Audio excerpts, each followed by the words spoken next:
मेरा नाम है अवनीश सिंह और स्वागत है आप सबका डेटा के डाकू की न्यू वीडियो में। और मैं काम करता हूँ एक फिनटेक फर्म में बतौर डेटा इंजीनियरिंग के रोल पे। अच्छा।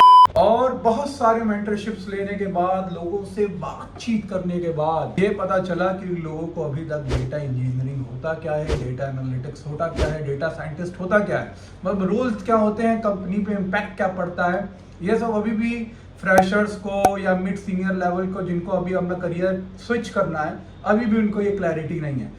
नहीं, मैं नहीं मानता। तो इस वीडियो में आज हम इसके बारे में जानेंगे, डिफरेंस देखेंगे, एक एक करके हम एक एक प्रैक्टिकल एग्जांपल देखेंगे, स्टोरी के हिसाब से समझेंगे और सैलरीज भी डिस्कस करेंगे। तो अगर आपको भी जानना है कि ये करियर आपके लिए सही है कि नहीं, तो वीडियो में लास्ट तक बने रहना। Other than that, mentorship, resume review service और तुम्हारा मॉक इंटरव्यूज, तीनों सर्विस फ्री हैं। गूगल फॉर्म डिस्क्रिप्शन में है, फटाफट जाकर उसको भर दो। और एक और बात, व्हाट्सएप का एक्सक्लूसिव चैनल जो अभी भी ऑन है, अभी भी आप उसमें आ सकते हो, जिसमें lead data engineer, senior data engineer, data analyst के बंदे, प्रोडक्ट मैनेजर, उनको भी मतलब जुगाड़ कर रहा हूँ। ये जो इंडस्ट्री प्रोफेशनल्स के हैं वो मेंटरशिप देने के लिए आपको रेडी हैं, तो फटाफट से आ जाओ, उनसे आप मेंटरशिप लो। अगर आप उस ग्रुप का हिस्सा बनना चाहते हो तो मेरे को इंस्टाग्राम डेटा के डाकू हैंडल पे मैसेज करो, डीएम करो कि आई एम इंटरेस्टेड, और इस वीडियो में कमेंट भी करो और लाइक करो और मेरे को वहाँ मैसेज करो और तुम लोग इस ग्रुप में आ जाओगे, ठीक है। फटाफट से वीडियो चालू करते हैं और फटाफट से, और सुनो, लाइक शेयर कमेंट सब्सक्राइब करना मत भूलो, क्योंकि तुम्हारा भाई यार थोड़ा रिस्पॉन्स दिखाओ, थोड़ा प्यार दिखा दो।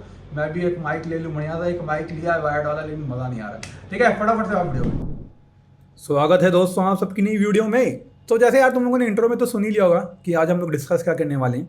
तो यार हम लोग के जो डिस्कस करने की स्ट्रैटेजी होगी, जो मेरा एक्सप्लेन करने की स्ट्रैटेजी होगी, मैं तुम लोग को कोई डेफिनेशन नहीं बताने वाला, तुम लोग को मैं एक स्टोरी से बताऊंगा। कोई मैं रट्टू तोता नहीं चाहता कि तुम लोग एक रट्टू तोता की तरह जाके उस चीज़ों को ग्रैब करो। तो एक स्टोरी से चलेंगे, एक तुम लोग को कहानी बताता हूँ, कहानी के हिसाब से बताऊँगा कि काम होते क्या हैं, उसका इम्पैक्ट क्या होगा, क्या सैलरीज होगा। तो अब ये वीडियो चालू करते हैं डेटा इंजीनियरिंग के लिए। पहले और स्टोरी वाले पे क्लिक करते हैं फटाफट से और आ जाते हैं। तो देखो, अब तुम लोग पहले एक एग्जांपल ले लो, ठीक है। एग्जांपल ये ले लो कि मान लो कि तुम लोग की एक गेमिंग की वेबसाइट है, तुम लोग गेम के परचेज करते हो प्रोडक्ट्स, उनको बेचते हो, खरीदते हो, ये सब चीज़ें करते हो, ठीक है। तुम लोग की एक वेबसाइट है, उसमें तुम लोग का बहुत फैला हुआ काम है, ठीक है। अब क्या है कि तुम लोग के कस्टमर्स बढ़ गए हैं, सेल्स बढ़ गई हैं, डेटा बहुत ज़्यादा बढ़ गया है। लोग बोलते हैं ना कि data is a new fuel, but is really the data new fuel? अगर है तो उसका यूज़ कैसे करते हैं भाई? हमें तो पता नहीं कि डेटा न्यू फ्यूल है, लेकिन कैसे होता है वो।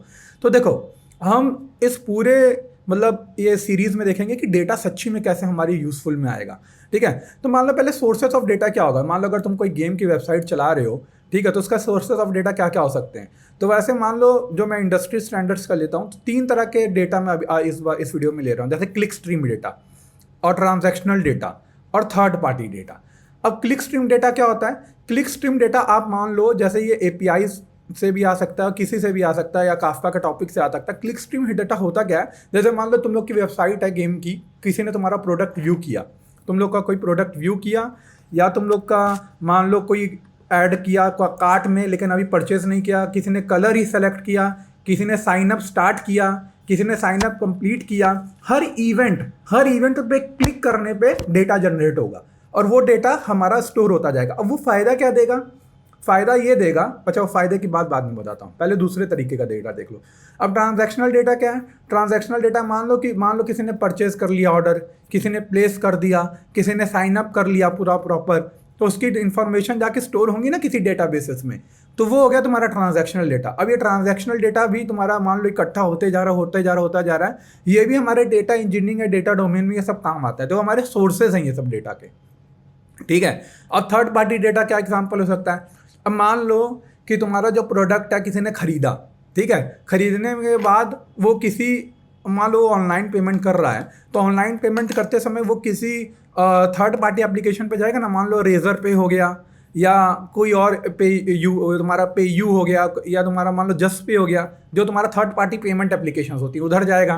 तो वो डेटा भी ये लोग तुम्हें भेजेंगे बाद में कि भाई इतना इसने अमाउंट पे किया, इतने बजे अमाउंट पे हुआ, क्रेडिट कार्ड से हुआ, डेबिट कार्ड से हुआ, जस्ट फॉर द ट्रैकिंग, कि तुम्हें पता चले, तुम इसके ऊपर भी एनालिटिक्स कर पाओ कि भाई मेरे वेबसाइट पे कौन सा सबसे ज़्यादा पेमेंट मोड है, तो वो तो तुमने देखा होगा कि अगर तुम लोग कोई चीज़ खरीदते हो तो थर्ड पार्टी वेबसाइट पे तुम लोग को रीडायरेक्ट कर देता है। और क्या थर्ड पार्टी हो सकता है? डिलीवरी का। मान लो अगर तुम लोग डिलीवरी करवाते हो तो भाई अब ये तो है नहीं कि तुमने वेबसाइट बनाई है तो तुम लोग डिलीवरी भी खुद करोगे, सब कुछ खुद करोगे, तो तुम लोग कोई थर्ड पार्टी सोर्स करोगे। तो मान लो डिलीवरी से तुम लोग प्रोडक्ट डिलीवर कर रहे हो, अब उसका भी ट्रैकिंग आईडी, कितने दिन में प्रोडक्ट डिलीवर हुआ, ये सब, तो ये सारी इन्फॉर्मेशन हमारी थर्ड पार्टी डेटा एपीआई से आती है। तो हमारे जो मेन डेटा इंजीनियरिंग की मैं बात करूं तो उसमें 3 तरह के sources of data mostly use होते हैं, और भी बहुत सारे होते हैं, बहुत सारे होते हैं, लेकिन मैं मेजर की बात कर रहा हूँ जिससे सच्ची में इम्पैक्ट पड़ता है, और उसे भी पड़ता है, लेकिन मैं इधर की अभी इधर फोकस कर रहा हूँ।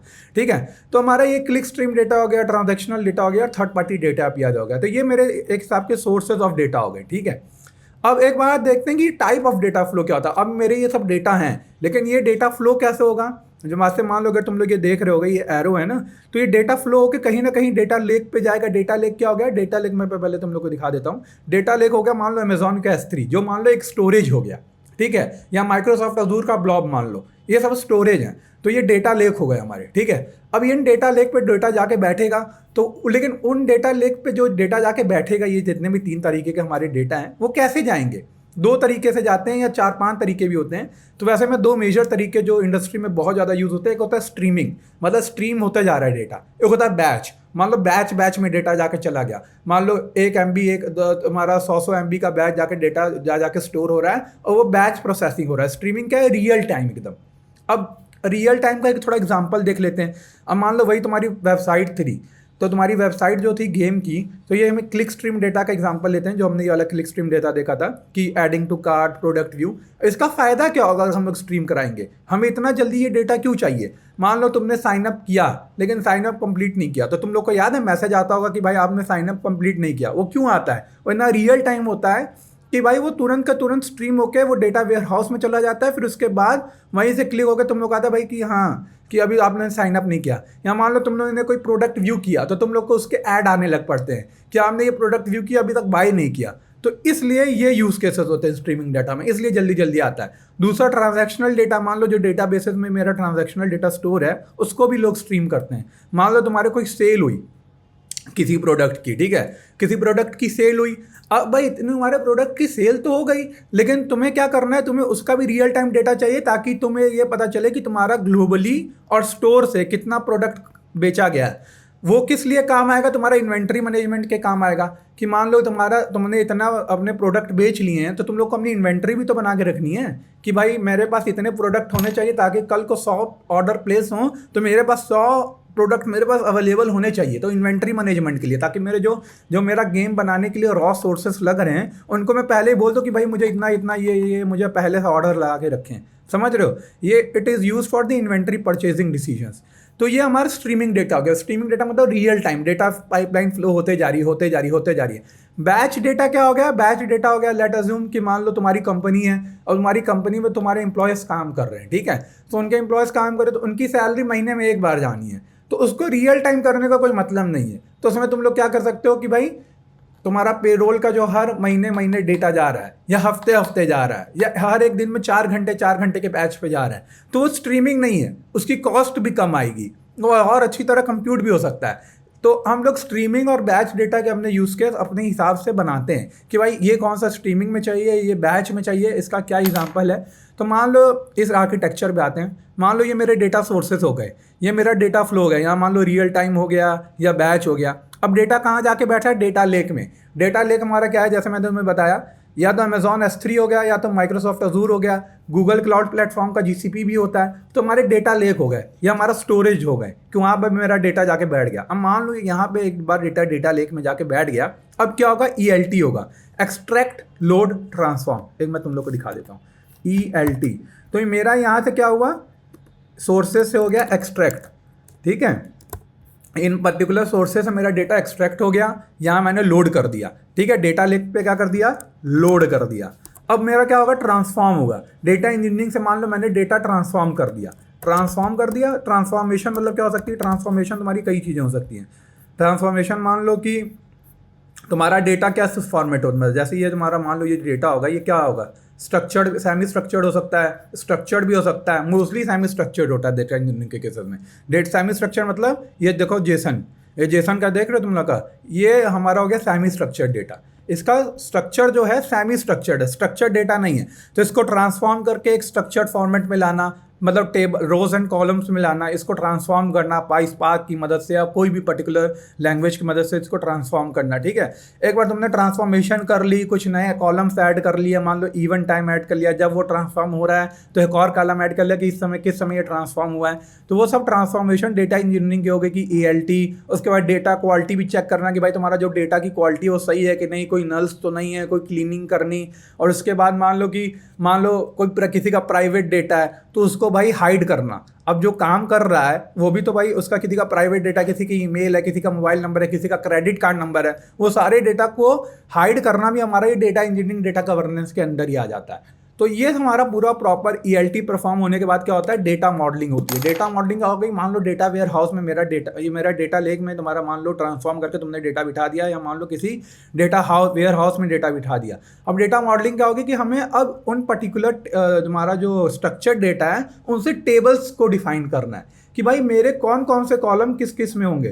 तो मान लो इधर हमारा हो गया डेटा मॉडलिंग का एग्जाम्पल। इसको मैं अगर थोड़ा बड़ा करूँ कि हमारे भाई फैक्ट्स एंड डायमेंशंस टेबल्स में होते हैं। देखो अगर मैं डेटा वेयर हाउसिंग की बात करूं तो इसमें इस हिसाब से टेबल्स होते हैं, फैक्ट एंड डायमेंशन टेबल्स, ठीक है। इसमें हम क्या करते हैं, मोस्टली डीनॉर्मलाइजेशन करते हैं कि हमें सारा प्रकार का डेटा एक ही पर्टिकुलर फैक्ट टेबल में मिल जाए, ताकि हमारे ओलैप को हम डिज़ाइन कर रहे हैं, राइट, ऑनलाइन एनालिटिकल प्रोसेसिंग की, ताकि हर एक क्वेरी में मुझे हर चीज़ मिल जाए। तो जैसे मान लिया फाइनेंशियल है तो यहाँ sales, discount, product ID, sale price, unit sold, profit margin, ये पर्टिकुलर डेटा से मुझे हर चीज़ इससे डिफाइन हो जाएगी। मैं एक क्वेरी लगाऊंगा मुझे हर चीज़ मिल जाएगी। तो ये मेरा हो गया डेटा मॉडलिंग का प्रोसेस। अब मान लो एक बार को ये पूरी डेटा मॉडलिंग हो गई, सब हो गया, उसके बाद क्या होगा, मेरा डेटा रेडी हो गया। अब मेरा डेटा जब रेडी हो गया तो data analyst, data scientist, product managers, हर प्रकार के जो बंदे हैं वो मेरे डेटा को यूज़ कर सकते हैं, डेटा को अपना उससे रिपोर्टिंग कर सकते हैं, एनालिटिक्स कर सकते हैं, सब कुछ हमारा उससे कर सकते हैं। तो मान लो तुम्हारा ये एंड टू एंड, ये हमें क्या बनाना पड़ता है, डेटा पाइपलाइन, जो मान लो ये इन 3 पर्टिकुलर सोर्सेज से, अलग अलग सोर्सेज से डेटा को क्या करे, इंजेस्ट करे, उसके बाद बैच या रियल टाइम में स्ट्रीम में उसको क्या करे, डेटा को फ्लो करे, उसके बाद फ्लो करने के बाद क्या करे, डेटा लेक पे स्टोर करे। डेटा लेक के हम एग्जाम्पल हमारे क्या है, अमेजॉन S3 या अजूर पे जाके स्टोर करें। उसके बाद क्या करे, ELT लगाए, हमारा डेटा इंजीनियरिंग का जो है ELT लगाने के बाद हमारा डेटा मॉडलिंग करें, ठीक है, डेटा मॉडलिंग करें। उसके बाद क्या करें, हमारा डेटा मॉडलिंग होने के बाद हमारा डेटा रेडी हो गया। तो ये पूरी एक प्रोसेस को कहते हैं डेटा पाइपलाइन बनाना। एंड टू एंड मेरा जो है ये सारा प्रोसेस हम ऑटोमेट करें और हमारा डेटा पाइपलाइन बन जाए। अब इसमें एक और प्रोसेस होता है जो मैंने लिखा नहीं, अभी मुझे याद आ गया, ऑर्केस्ट्रेशन। अब भाई तुम्हारी कोई भी डेटा पाइपलाइन बन गई तो उसको भी शेड्यूल करना पड़ता है। उसको शेड्यूलिंग को हम लोग कहते हैं ऑर्केस्ट्रेशन, कि शेड्यूलिंग दी डेटा पाइपलाइन। ये मेरी पाइपलाइन अगर ये मोस्टली बैच में चलती है कि मान लो ये मेरा ऑर्केस्ट्रेट हर 1 घंटे में मेरी डेटा पाइपलाइन रन हो रही है, हर आधे घंटे में हो रही है, या अगर रियल टाइम होगा तब तो उसकी डेटा पाइपलाइन मान लो फ्लिंक से या स्पार्क स्ट्रीमिंग से बन जाएगी। लेकिन हमारा ऑर्केस्ट्रेशन भी बहुत इंपॉर्टेंट पार्ट है। तो ये हमारा प्रॉपर एक data pipeline end to end हो गई। समझ में आया? नहीं समझ में आया तो कमेंट सेक्शन में बताना। अब आओ इसमें दिखाते हैं, तुमने स्टोरी तो सुनी ली, ठीक है। अब देखते हैं डेटा इंजीनियरिंग है क्या। वही है कि making data available from different raw sources into structured और टेबल फॉर्मेट। अलग अलग सोर्सेज से डेटा ला के एक पर्टिकुलर स्ट्रक्चर्ड में डेटा डालना, डेटा वेयर हाउस को मैनेज करना, डेटा गवर्नेंस को मैनेज करना। मान लो किसी का सिक्योर डेटा है, किसी का प्राइवेट डेटा है, उसको अच्छी तरह हाइड करना। डेटा हमारा एक्यूरेट होना चाहिए, अवेलेबल होना चाहिए, यूजेबल होना चाहिए। ये है मेरा पूरा डेटा इंजीनियरिंग। समझ में आया? समझ में आया तो वीडियो को लाइक करो फटाक से। हमारा डे टू डे टास्क क्या होता है इसमें? भाई डे टू डे टास्क क्या होता है कि डेटा पाइपलाइन डेवलप करनी पड़ती है, ट्रांसफॉर्म करना पड़ता है, अलग अलग सोर्सेज से डेटा लाना पड़ता है, सब कुछ करना पड़ता है। उसमें डेटा मॉडलिंग करनी पड़ती है, जो मैंने तुम लोग को डेटा मॉडलिंग ही दिखाई थी। ये देखो इसमें हमें डेटा मॉडलिंग करनी पड़ती है, यही है, ये डेटा मॉडलिंग हो गई। इसके बाद परफॉर्मेंस ऑप्टिमाइजेशन। तो मान लो बहुत ज़्यादा डेटा है, 1 घंटा लग रहा है पूरा ट्रांसफॉर्म होने में, तो ये उसको भाई परफॉर्मेंस को ऑप्टिमाइज़ करना और ऑप्टिमाइज़ करना हमारी क्वेरीज को, हमने ELT प्रोसेस को, ये सब काम है तुम्हारी डे टू डे एक डेटा इंजीनियर के। उसके बाद ये देखो डेटा क्वालिटी, मेरी जो डेटा की क्वालिटी है वो मेंटेन करना, ये भी डेटा इंजीनियरिंग का काम है। अब ये बिजनेस को कैसे इंपैक्ट कर रहा है भाई? बिजनेस को ऐसे इंपैक्ट कर रहा है कि डेटा इंजीनियर जो डेटा देगा उसी से डेटा साइंटिस्ट, डेटा एनालिस्ट और तुम्हारा क्या कहते हैं प्रोडक्ट मैनेजर, बिजनेस एनालिस्ट उसी डेटा के ऊपर काम करेंगे। और डेटा इंजीनियर ही security measures, compliance, privacy regulations को मैनेज करते हैं। अगर ये सब नहीं करेंगे तो सरकार कंपनी को सू कर सकती है, ठीक है। अब हम बात करते हैं सैलरी की और इसके करियर स्कोप की। तो ये जो स्ट्रीम है, ये जो पर्टिकुलर फील्ड है, बहुत बूमिंग है। लोग डेटा एनालिस्ट के पीछे पागल हो रहे हैं, लेकिन मुझे लगता है अभी सबसे सिक्योर स्ट्रीम यही है। और इसका जो सैलरी रेंज भी मैटर करती है, वो फ्रेशर से 3 ईयर ऑफ एक्सपीरियंस के लिए 10 से 25 लाख की है। ठीक है, तो आप दूसरी वीडियो में मिलेंगे डेटा एनालिस्ट के बारे में।